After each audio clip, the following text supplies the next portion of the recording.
Tout est d'une question d'anticipation. On ne peut pas s'arrêter en moins de 2 en freinant super fort. Il faut quelques... Coach de luxe pour ces cyclistes. Quentin Lafargue, médaillé de bronze en vitesse individuelle lors des derniers championnats du monde, est là pour guider leur premier tour de piste. Ce qui m'a attiré, c'est le fait de pouvoir essayer de transmettre un petit peu et puis rentrer en contact avec d'autres gens. Parce que c'est vrai qu'ici, on a une super structure. Mais les limites de tout ça, c'est qu'on est en vase clos, on est toujours 24 sur 24 avec des cyclistes et souvent les mêmes têtes, puisque au pôle ici on est 13. On connaît tellement ce qu'on fait tous les jours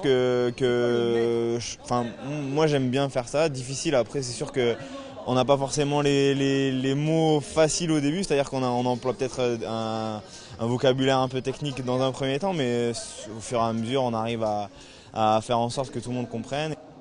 Sur les 300 abonnés que compte aujourd'hui le Vélodrome, 100 ont découvert la piste grâce au baptême.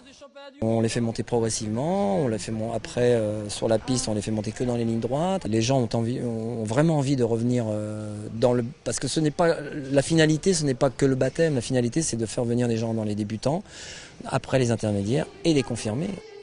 S'adapter aux pignons fixes, aux pédales automatiques, quelques tours de réglage dans la roue d'un médaillé, et les progrès sont déjà là. Je trouve que quand on suit bien les conseils, c'est assez simple.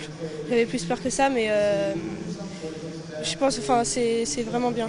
Franchement, c'est génial. La sensation de vitesse, la sensation d'être en extérieur, c'est rigolo parce que la sensation d'être pris au vent. C'est assez déstabilisant de voir le plancher qui tourne un petit peu et d'impression d'être en pente sur la piste. Depuis son inauguration en janvier 2014, le Vélodrome a accueilli 4312 baptêmes. Alors, à quand le vôtre ? Bien, monsieur.